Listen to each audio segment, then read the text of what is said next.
Starting out with our cabbage rolls, I'm going to use some long grain basmati.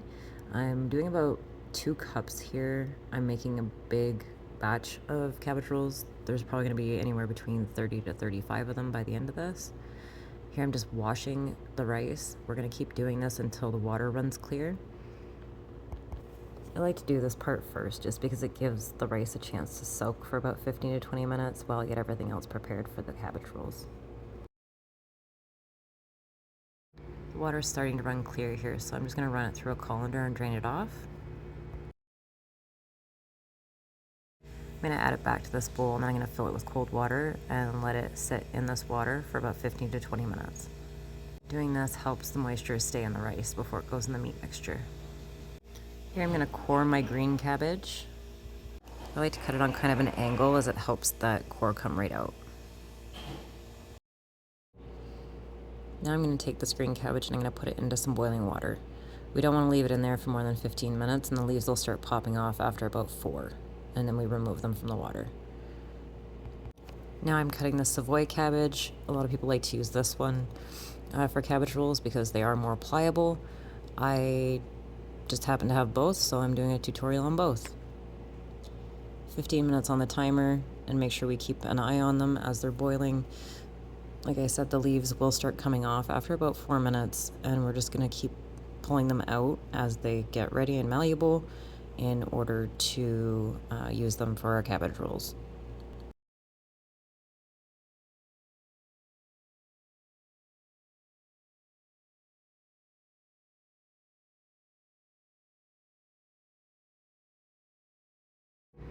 Have a big bowl as I'm making a big batch, so I'm throwing 2 pounds of lean ground beef. I'm going to put 2 pounds of lean ground pork, so that's a ratio of 1 to 1. And then we're going to do about 3 large onions and a green pepper. A lot of people don't put green peppers in their cabbage rolls as that's not really standard, but I have some and I figured it would probably taste good. So adding all this stuff to the food processor is going to give us a nice texture that will cook evenly with the meat. We kind of want everything to be about the same. I'm putting everything in raw to the cabbage rolls, so we want to make sure they cook evenly. I'm adding some fresh parsley here. You don't have to put this in either, it's not mandatory, but it gives it a nice color and a little bit of flavor, and I had some left before it's turning for the winter, so might as well use it up. I'm just adding it to some minced garlic here. I'm just getting everything ready here on the counter to put everything into the meat mixture. As a preference, I prefer to put all of these ingredients into the meat and incorporate them before I add any eggs or any extra moisture. Draining off the rice through a colander here as it's ready to be incorporated into the meat mixture as well.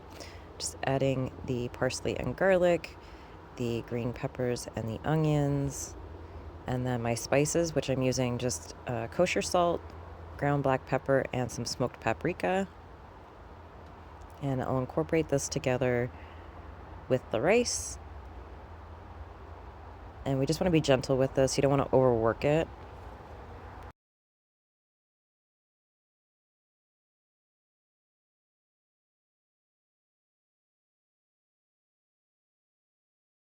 I'll be using 4 eggs for this and about a cup of tomato juice. We just want to add a little bit more moisture to that meat mixture as we do have to cook the rice. I'm just going to gently whisk these eggs. I don't want it starting to form anything, I just want to incorporate it all together so that it's an even consistency.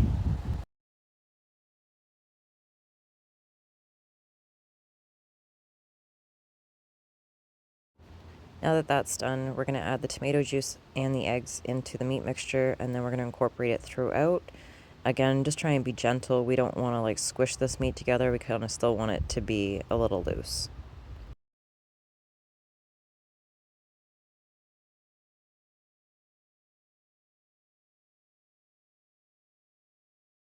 I'm going to be adding some more salt and pepper and paprika. The amount that I used at the beginning was pretty much only half of what I should be, and I find with this amount of meat that it can really take an extra dose of the seasonings.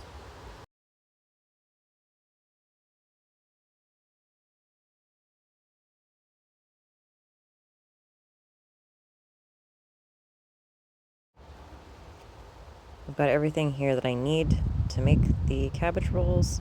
Trays of different sizes, a little bit of olive oil I put in the bottom of the pans. Just taking a mini handful and placing it directly in the middle of the leaf. And then this way I fold the sides in first and then roll it. In the next one I'm going to show you just roll from the bottom and then fold the sides in. I put them in little trays because we need to bake them. Filling this one is about a quarter cup, maybe a half cup of meat mixture into the leaf. And then this is from the bottom up, and I'm folding the sides in. Essentially, you're just folding these and rolling them like a burrito. And I'm just going to keep doing this until my trays are full, and we go on to the next step.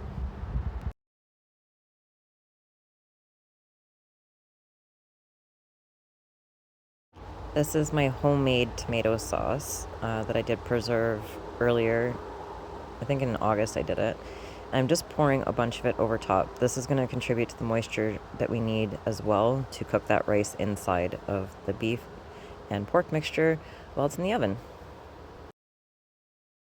I'm pretty heavy-handed with my sauce. I like things saucy, so you don't have to put this much, but this is generally how much I put. I'm going to tightly foil wrap the tops of these. We just want to make sure that they'll cook evenly and keep that steam in because that's what's going to help cook the rice as well. The reason I'm making so many is I tend to give them to other people in my family and they can put them in the freezer and then they're ready-made meals.